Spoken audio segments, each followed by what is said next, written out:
Hi, Hi. Patty. Hi, Brittany. Hi. Thanks so much for being here. For those of you who don't know or haven't had the chance to meet Patty, she is one of our facilitators. She's been with us for years. She is an integral force to our community. And when I was creating the content for these last 3 months, Patty dove right in with me, got the book, and we both got to nerd out about it. So we figured that for the last video for this last part of the trimester, I would bring you in, Patty, and get to delve into these last two truth skills with you. That's so great. I'm so excited, Brittany. I actually showed up for this call like 10 minutes early, 15 minutes early. I was like, oh, where's Brittany? It's not time yet. Oh, well, that makes me so happy. Sorry I Yeah. wasn't here yet. No, well, it's okay. Well, Patty, before we jump into these last two truth skills, as Right. somebody who read the book, has been talking about them in your forums, what's kind of been like the biggest takeaway so far, either for yourself or from some of the members you've gotten to chat with about these? So, some of the biggest takeaways for me. So clearly, the way these skills are rolled out in the book, it's like you read them and they're sort of concrete, and then you see how layered they are. Like they keep circling back on each other, which is so rich. And one of the ones that, well, obviously experiencing what is sort of foundational and fundamental. You and I talked earlier on, like this is the heart of emotional intelligence. Yeah. Really like managing, watching your reactions. How are you tangling that up with other stuff? That's just foundational life skills. And it's a lifelong practice. Like there's no mastering that unless you're maybe the Dalai Lama, right? Yeah. Or maybe AI can. It'll be like, here's Right. what I'm experiencing, here is what it is. Oh, that'll be so cool. I will need that. I'll need that little hack. But one of the ones that really has like sort of been stuck in my brain lately is this noticing your intent. Mm. I don't think I really got it at first. Like I know like, oh, what's your intent and what's your impact? Like that's, making discerning between those two things is really important. But this concept of intent, is it for control or to relate? Mm. Like I am really watching that. And it's fascinating how often, I'm just going to make this like in parenting, my relationship with my kids. How often am I talking to them and I'm in this control mode that I don't have to be? And is that the relationship I want to have with them? Not that the control is always bad, but it reminds me, one of my members years ago in a forum, he was so funny. We were talking about powerful questions and curiosity. And he said, oh yeah, I use powerful questions and curiosity to get what I want. It was just so funny. He's like, and he was so out, we were all laughing about it. And he was so honest that, yeah, I ask questions to sort of gear the conversation so that I win. Right. Mm-hmm. So a lot of these skills for me are about how leaders sort of like have to stay above the line, Mm-hmm. Yeah. and maintain curiosity and vulnerability. And so. Yeah. Well, yesterday I had the opportunity in SAN 47. So shout out to my SAN 47 guys. To really dig deeply into the welcoming feedback. And similar to you, every time I talk about these with anybody, I get a little deeper. I see something I hadn't seen before, but the conversation was so rich because we got down to the heart of, hey, it's not simply that you need to be so good at giving feedback. You need to be so good at receiving feedback. It's that if feedback is present, it suggests that there's trust in the space. Yes. It suggests that the whole culture has said, we're human. We're not going to get everything right. We're not supposed to be perfect. And by freely giving feedback, it suggests that, like such a just deeper place of humanity, relationship, and trust and possibility. So again, with any of these skills, it's not learn this one and get it right and do it all the time. It's see where you can practice it and see where you notice its absence or its presence in your organization. Like how many people really are, being transparent, and how many folks are asserting what they want and they don't want. And if not, why not? Right. And there is something about that withholding, the lack of transparency, the inability to give feedback. We as humans, we sniff that out. We know subconsciously or unconsciously, we can read we can read when something's sort of undercurrent and not being put on the table, which sort of, I don't know what it goes back to one of these skills that we were talking about this month. What are they again? So our last two, which are two of my favorite, because I think that if we allowed space for them on the planet, let alone in our organizations, let alone in our families, let alone in our heads, we would be all having a very different experience, which is revising an earlier statement and holding differences. Yes. Yeah. So I think this sort of the ability to revise a statement, to go back. There are two parts. I mean, there are a couple parts of this, but two parts that are standing out to me are, you're maybe cleaning up a mess that you created. That's one thing. Or you didn't say something, you weren't transparent. You didn't assert what you wanted. You didn't, or what you didn't want. So there's sort of it's a cleanup on aisle 5 practice, right?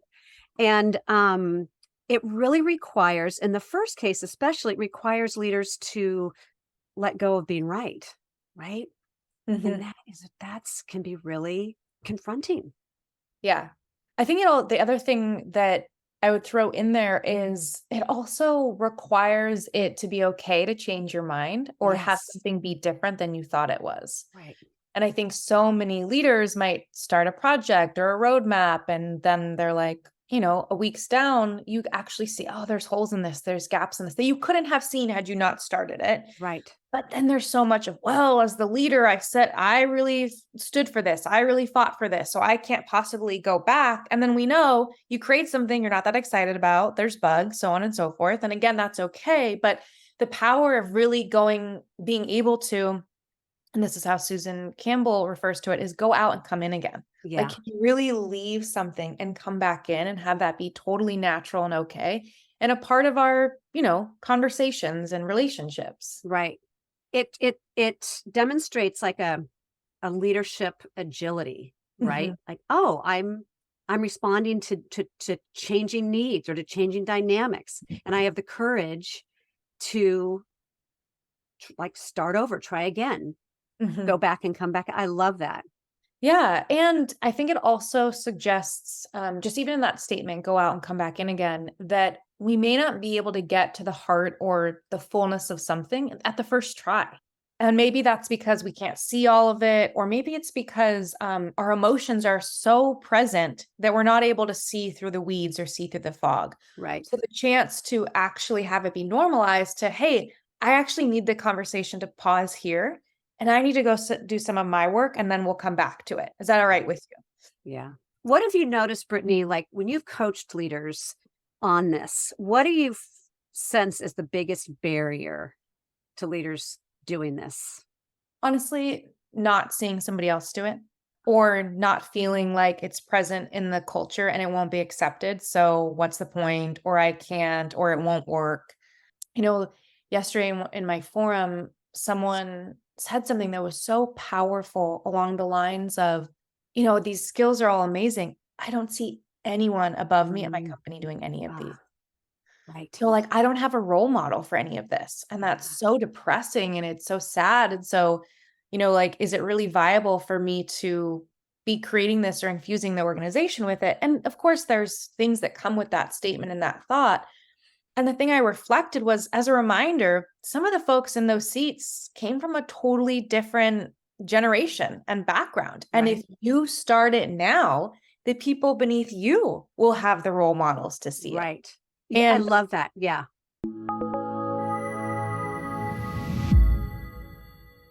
I want to talk to you about a network I founded over 10 years ago when I felt like I wasn't getting the support I needed from other CTOs.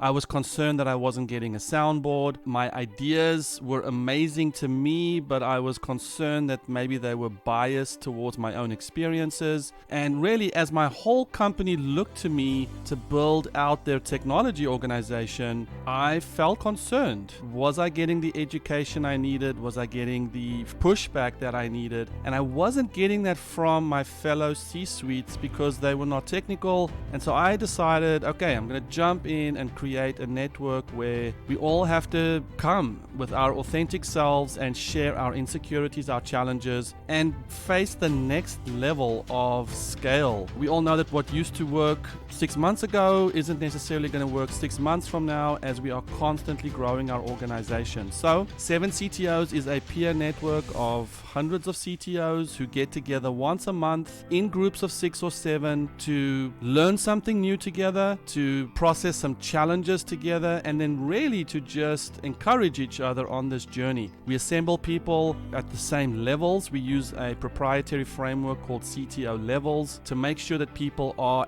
actually peers. And my goal is to have those 4 or 5 hours you spend with that group every month be the most valuable, time-saving hours that you can spend. Don't go down the rabbit holes. Don't wallow in insecurity. Don't be angry for too long. Come and get that support that you need. It is a lonely place. It is a high-stress environment. So 7 CTOs is literally the tech people who are all also taking on the growing of companies. We do our forum meetings, deep dive calls, retreats, conferences. Head over to 7ctos.com, hit the apply button, and we'll get you into a forum within 30 days. That is our guarantee. Love to see you there. See you soon.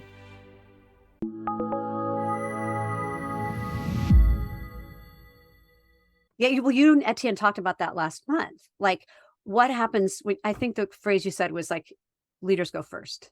Oh, yes. Yeah. Right. Yeah. So, yeah. And so this is an opportunity. I mean, it could be super frustrating and feel almost like a lost cause if like I'm the only person. So what was, when you talk about that with your forum members, how did that land? Did they see it? Did the person? Yeah, they totally do. And, one of the other members said this great thing. He was like, that kind of where it gets to the point of you have to choose what you're committed to. Like, am I so committed to creating this in a space that I'm willing to practice and practice and practice and practice in the face of, maybe just one person starting to do it too, or 2 people or whatnot. Or, am I willing to let it go, or so on and so forth? It really has you really look at what kind of leader are you committed to being, and are you going to let the water that everybody else is swimming change your water? Right. And sometimes it's okay if the answer is, yeah, right now I'm going to swim in the water. Right.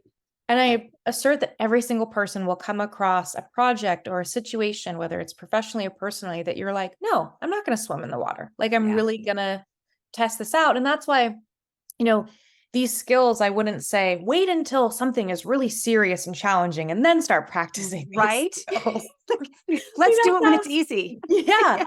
Start doing it with your kids, doing them with people, doing them with your peers, people who you are in a relationship with, that you can say, hey, I read this book, or hey, I'm going to start practicing this. I'd like to infuse our relationship with going out and coming back in again and seeing how that impacts our team. Or the second one, which is holding differences, which I just feel, especially, cross teams, cross-functional in the organization, to really have the skill of, if I believe X and you believe Y, can we both be okay with that and both acknowledge that that's what's so, I'm not right, you're not right. And how do we actually hold this? Right.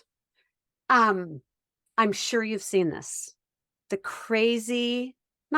human thing that happens when there's disagreement or there's 2 different points of view. Mm-hmm. And I was just in a meeting recently where there were clearly 2 different points of view, and it was slightly hostile.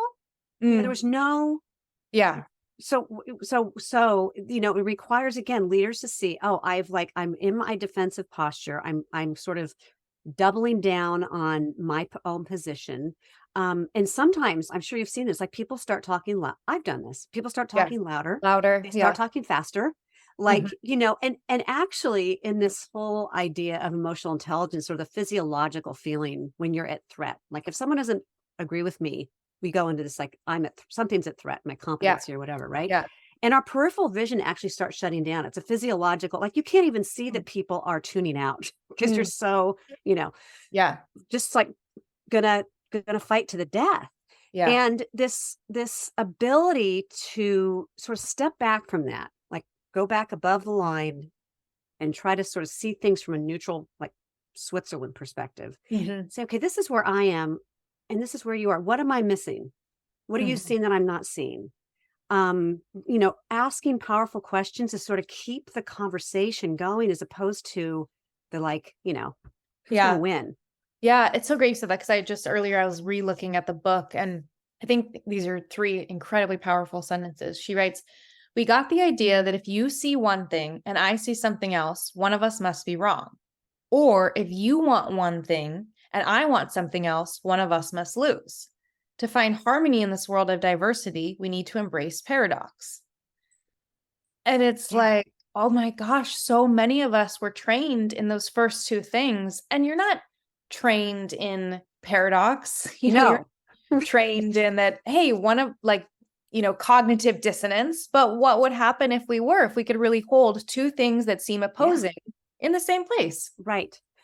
So I've had clients and leaders I've coached, like, sometimes get a little frustrated with this concept, like, but we got to move fast. And, Mm. I can't spend all my time like, asking powerful questions. And I get that.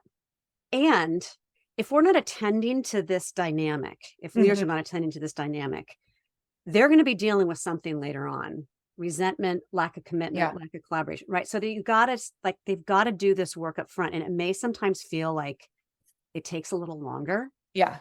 but Yeah. there's such an upside, right? Yeah. And I think that where you start with that is really getting that if I believe X and you believe Y, you are not posing a threat to X, or I Yeah. am not posing a threat to Y. Right. It's really more that can we exist in a world that's safe enough for full self-expression, that my does not Yeah. threaten yours and Right. vice versa.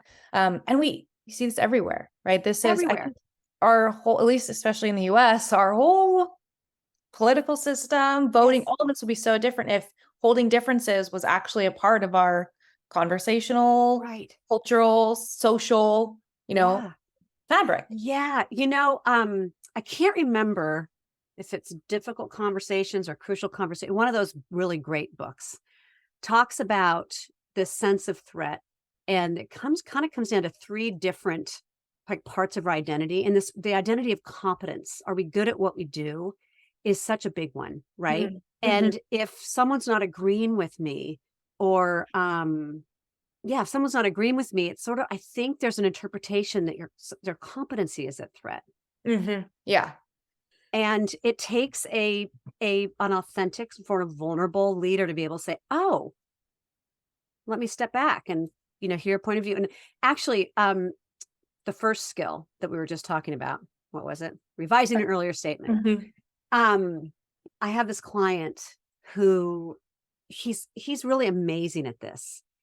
He will always say, "Oh my gosh, I blew it," or "Oh my gosh, I said this in the meeting and I Mm. really could have said that," or "My Mhm. intention was this and I think it came off as blah." He will always go out and come back in. Yeah. And I just did a 360 for him, and with all his direct reports, and to a person, people were saying, He's got my back. Mm. I can give him feedback. There's trust. It's total engagement. I mean, they're in the trenches together. So Mhm. he's doing this thing very naturally. And he actually is like an ex-military person. So he's like, gets team and it's such a testament to that particular skill, I think. Yeah. And I think it's really, when you peel back the layers of any of these skills, it does go back to, am I willing to feel vulnerable with this Yes. person and not go to control or needing the answer or trying to just get to the result? And can I be in the process of this thing before that happens? And I think that's what stops us, particularly Yes. in holding differences. Again, it's like, oh, I'm being threatened, or, oh, if you win, I lose. Right. And Right. versus, and to go back to what you said too, that's from control. Oh, if I don't speak louder, if I don't get Yeah. you to see what I see, dot, dot, dot. Right. So that you're not actually just relating to what the person is saying and then getting to have a conversation. Okay, now that we've related to X and Y and that you see this and I see this, now what? Right. Instead, it's so much of the, ego song and dance, and fear song and dance. Exactly. And I love that, going back to, noticing intent. And if members, if we all just practiced, what's my intent? Is it to control? Is it to steer folks to my way of thinking?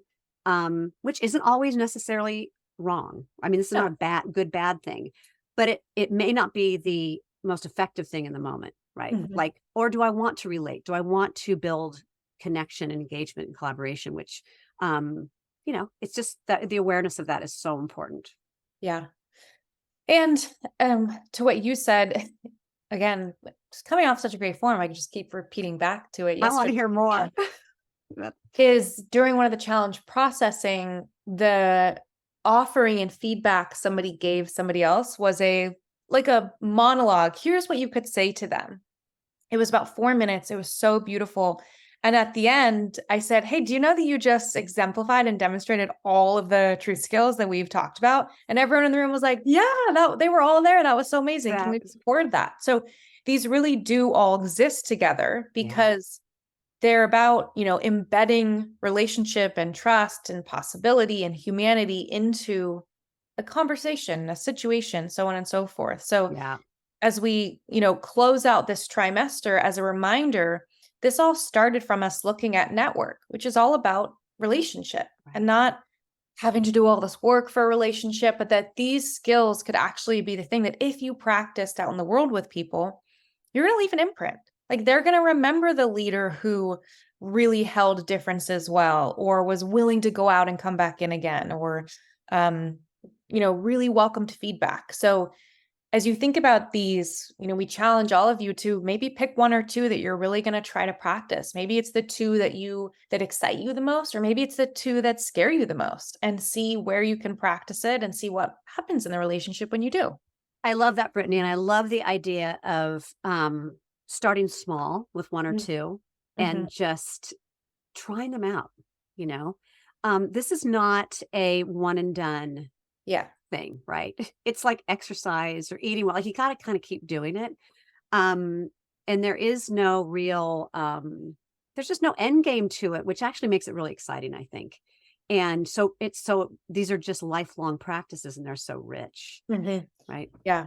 And for those of you who really enjoyed the truth skills and, want to know more, book is available, and it goes over a lot of, ways to actually practice them, which I know sometimes is what gets left inside of the forum, which is like, okay, so now what?